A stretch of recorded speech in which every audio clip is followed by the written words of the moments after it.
Bienvenidos, queridos amigos.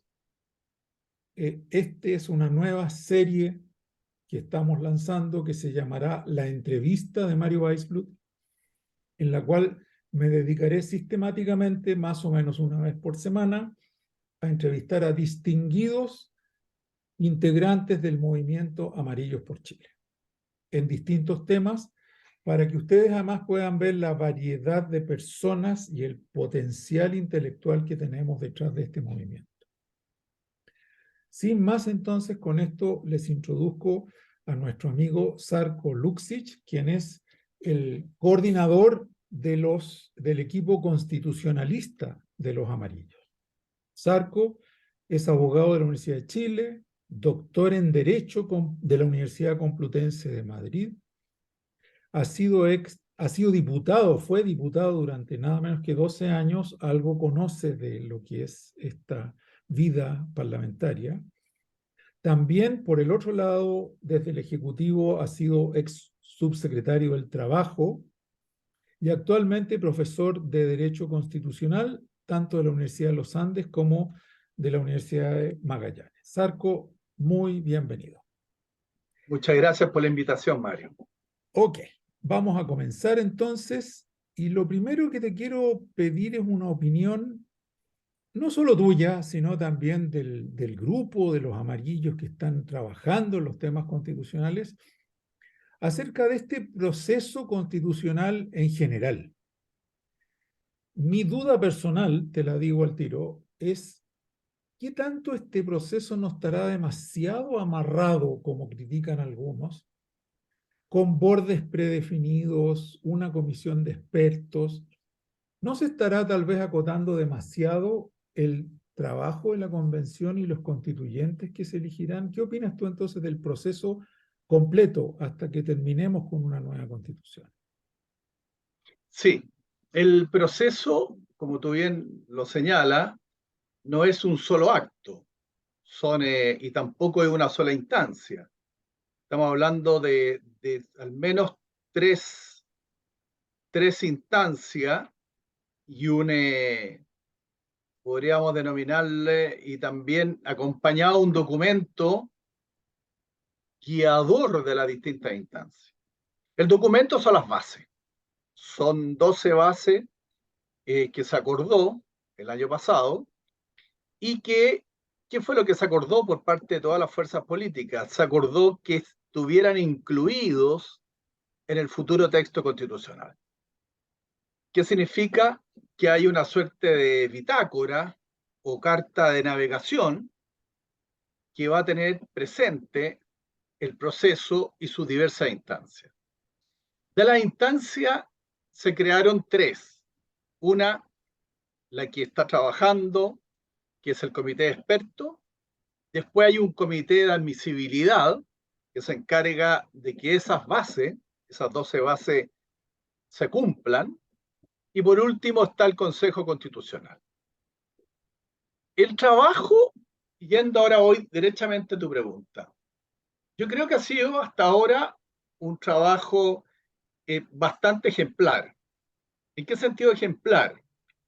Que ha sido un trabajo más bien silencioso, que ha sido un trabajo laborioso, ha sido un trabajo donde las personas no han aprovechado la instancia como para llamar la atención en cuestiones estrambóticas. Ha habido discusión, hay diversas posiciones y claramente en eficacia de derechos fundamentales relativos al Estado social y democrático de derecho. También ha habido diferencia en materia de valores o principios. Por lo tanto, lo que hemos observado es un trabajo que era el que queríamos, en definitiva, como Amarillo, que fuera un trabajo de expertos y que se abocaran a trabajar y no a otro tipo de situaciones o de actuaciones que la verdad que en la convención anterior fueron bastante criticadas por la opinión pública. Ahora bien, la tercera pregunta tuya es respecto que ¿No no será tendrá como mucho amarre. demasiado acotado, demasiado amarre? Es decir, si tú fueras constituyente, ¿no te sentirías un poquito too much amarrado? Es que yo creo que precisamente con la instauración y la integración y la constitución del grupo ya de constituyentes, porque estos no son propiamente tal constituyentes, son los expertos que están apoyando el trabajo que van a desarrollar los Mi del pregunta, Consejo. perdón, mi pregunta era, si en la futura elección de constituyentes tú fueras Sí, electo sí, constituyente, correcto. ¿no te sentirías ya un poquito demasiado acotado? Yo tengo la impresión que los constituyentes que van a integrar el Consejo van a desamarrar mucho de esos lazos, ¿ah? Ah, De esos nudos. ok, Yo tengo la impresión, porque es distinto cuando tú tienes un mandato de, podríamos denominarlo, de representación mediata, ¿cierto? Intermedia, porque es a través de la designación que hizo el Congreso, los expertos, y el Comité de Admisibilidad, a un mandato directo, un mandato de representación directa en votaciones en todas las regiones, en un cuadro o en un colegio bastante acotado, que son 50. Por lo tanto, muchos de ellos van a tener una gran votación, van a tener una gran legitimidad, especialmente en aquellos lugares donde existe más población. Yo tengo la impresión, no puedo decirlo porque no tengo una brújula, pero ahí va a haber un mayor desamarre, ¿ah? Va a haber una mayor libertad, y yo creo que con justa correcto, razón, correcto. ¿ah? Porque ellos en definitiva son los depositarios del poder constituyente. Eh, Absolutamente. Ujú. y ahí, claro, van a tener esta orientación, esta carta de navegación, pero de ninguna manera es algo lo que le están proponiendo los expertos, precisamente una propuesta. Es una, son un Sugerencia. proyecto, un anteproyecto, claro. ¿Ah? Muy Eh, bien. yo aspiro a que haya mayor, en ese sentido, mayor libertad. Ahora, lo que establece las bases es bastante, hay un consenso bastante extenso, y por lo tanto son grandes definiciones. Pero hay una serie de materias que no están en las bases, que deben ser incluidos con mayor desarrollo. Por ejemplo, estaba leyendo dentro del proyecto, hay una serie de materias vinculadas a la cultura. Yo creo que sería interesante incluirlo y generar algún debate sobre eso.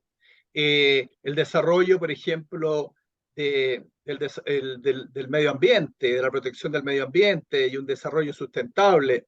La propuesta que hace los expertos es mucho más desarrollada. Hay un capítulo sobre eso.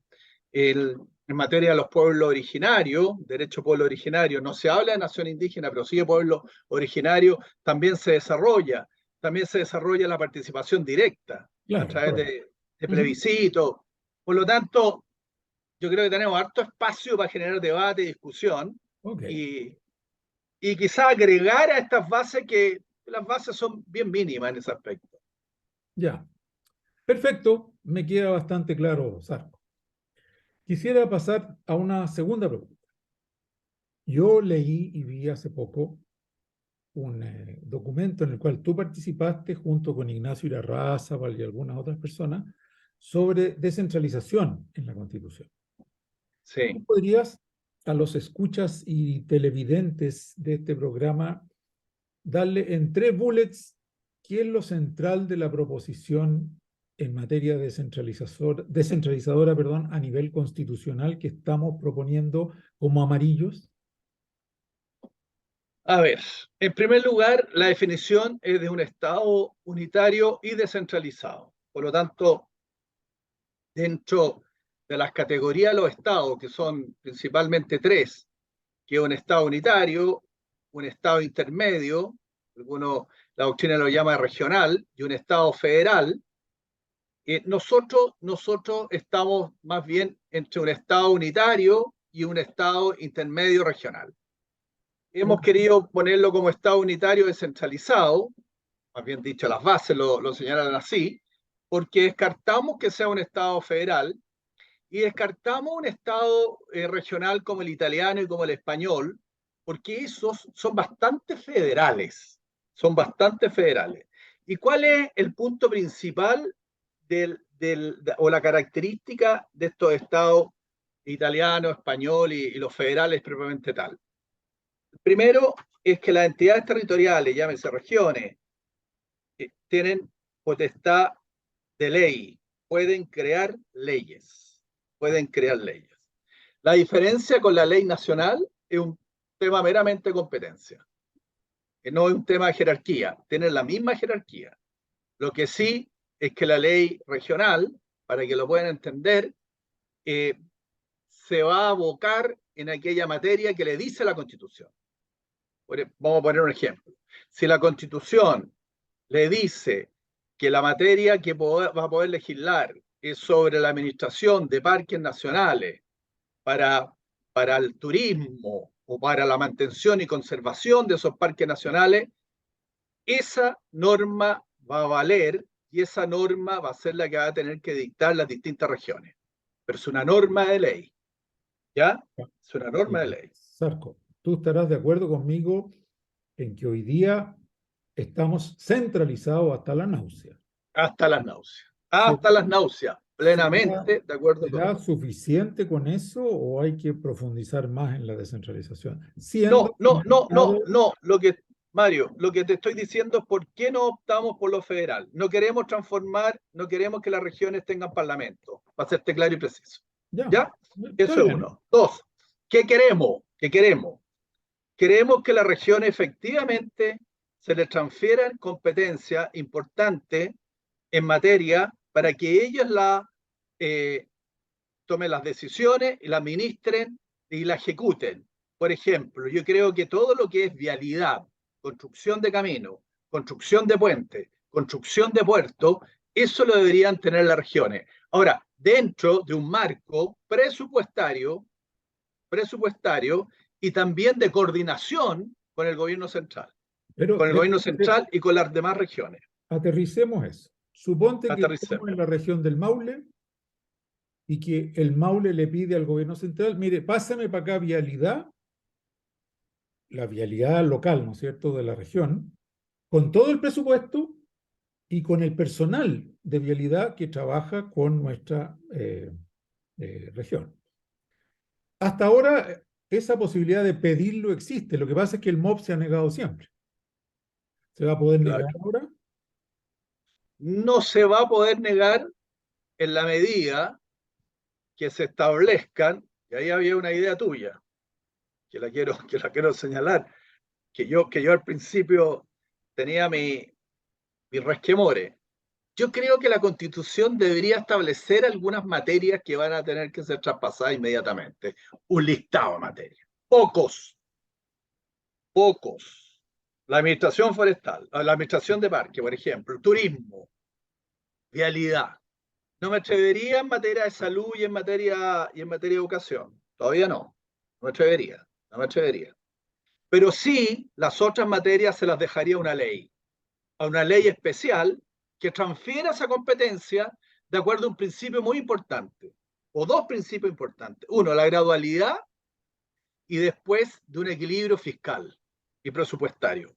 Todo el proceso de traspaso de competencia tiene que ir acompañado de una responsabilidad fiscal y de un equilibrio fiscal.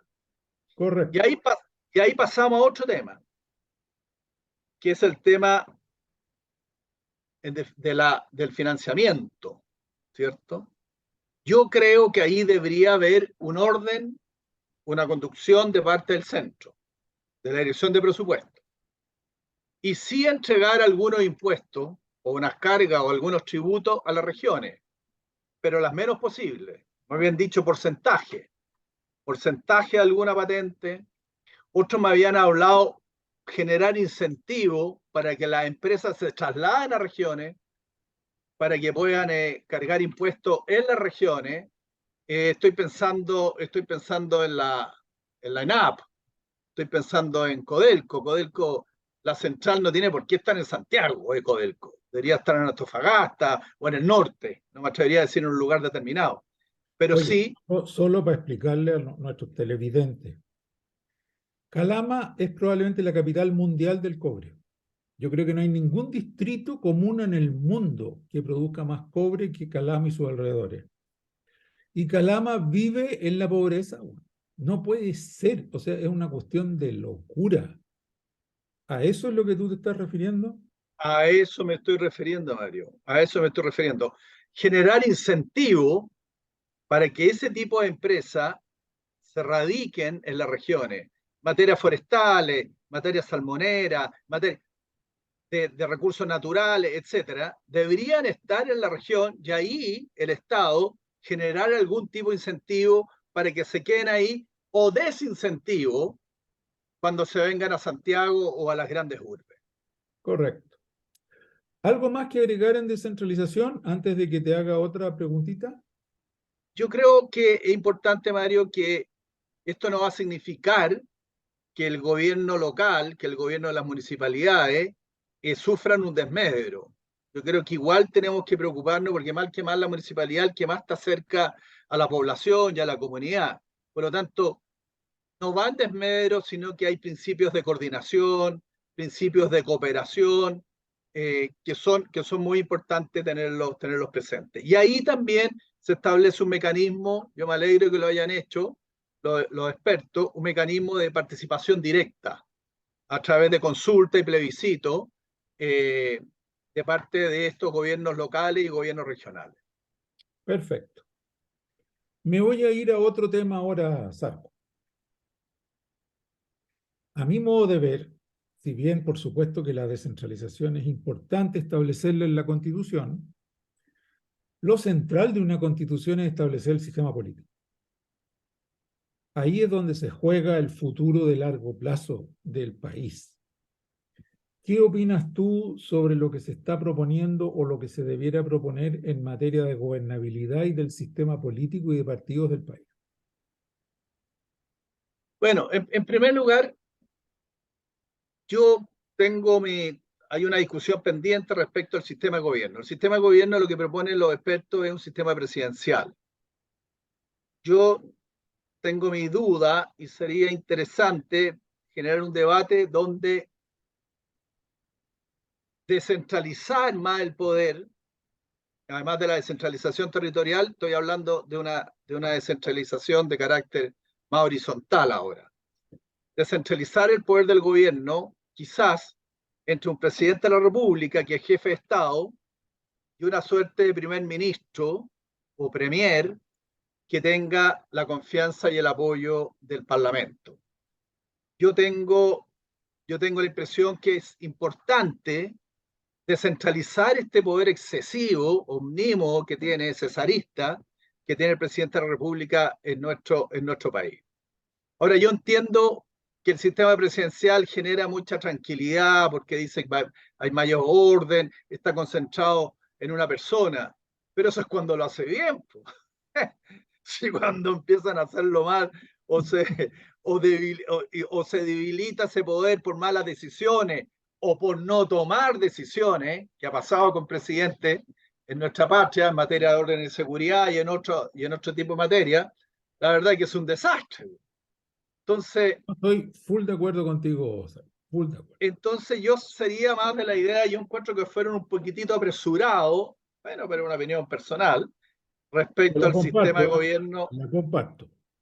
al decir que era presidencial. Yo creo más en un gobierno descentralizado con un ministro Eso es lo que se denominado llama semiparlamentario semipresidencial, o claro. En Francia semipresidencial. se llama semipresidencial y va variando de acuerdo al Estado o el país.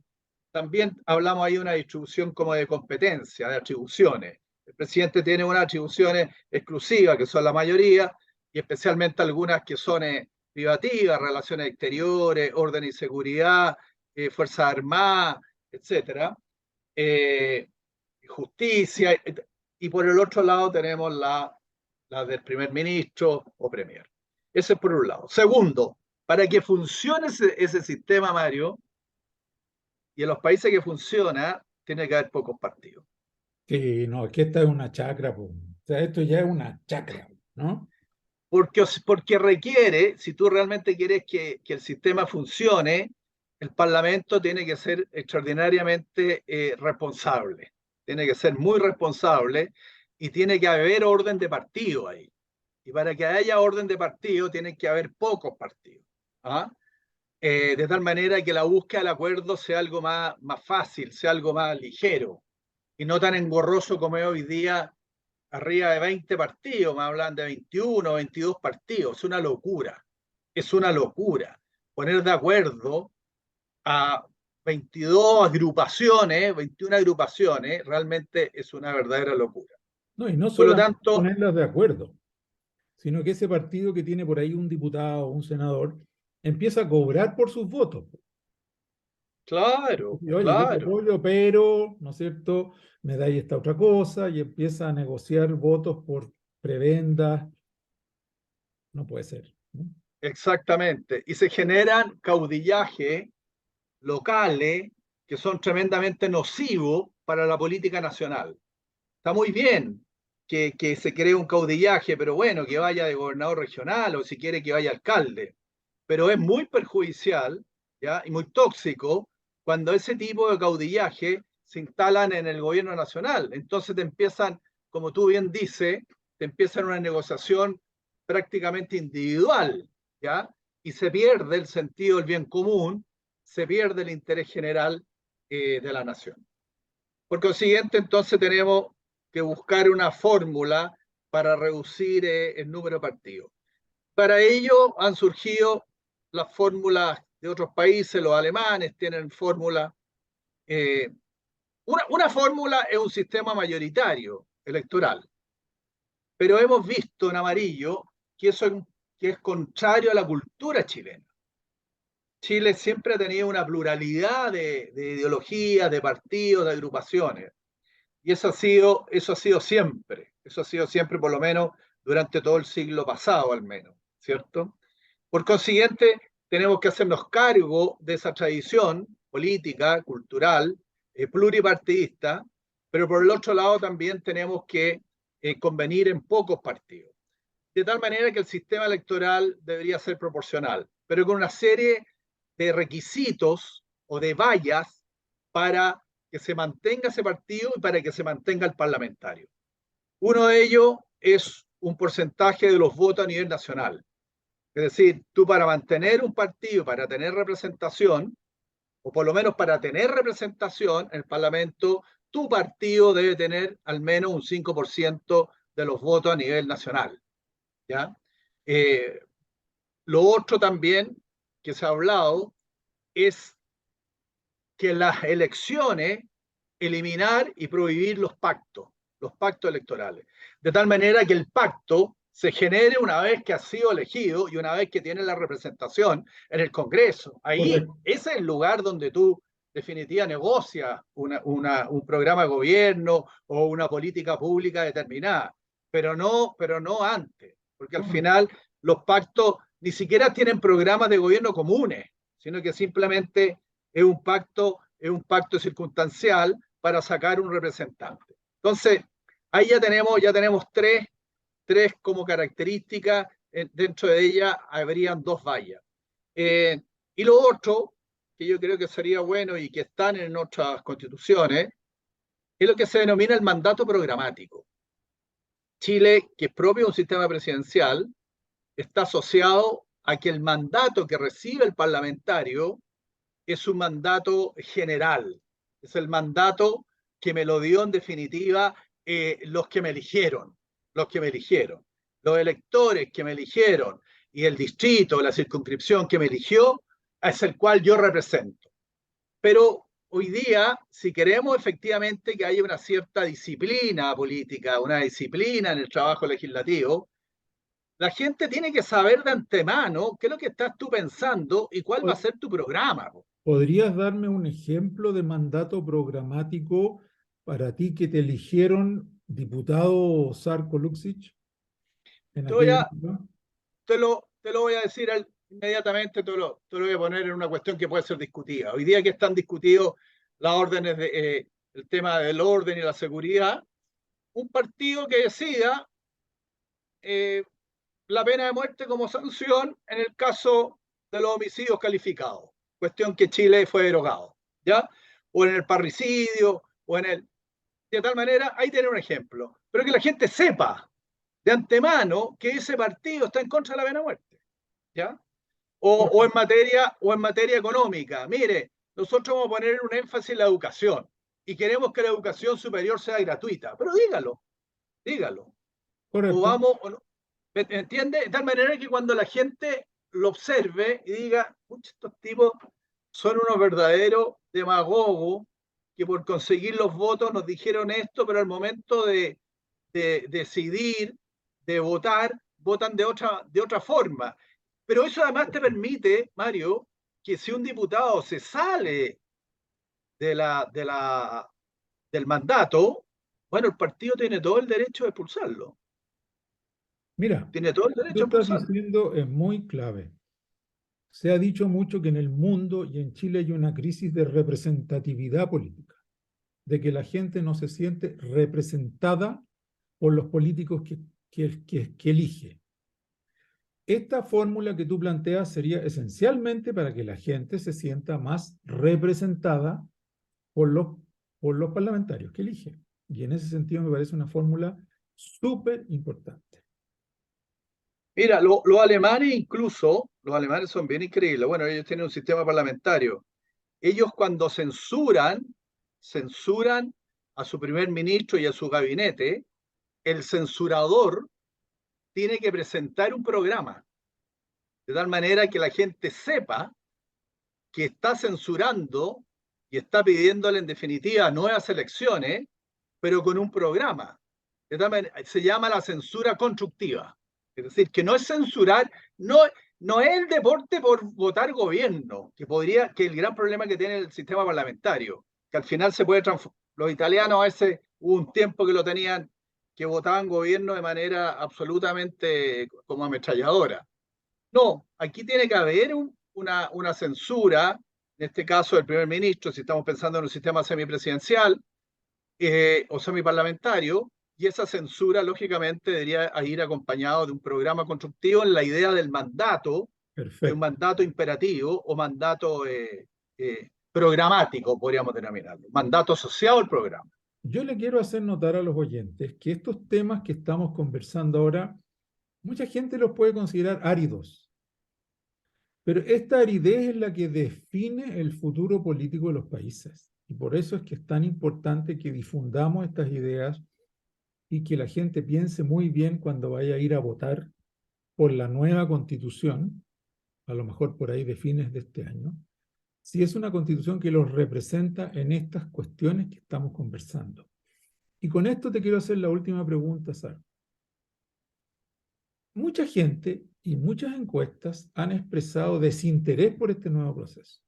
Y ya se cabrearon con esta cuestión.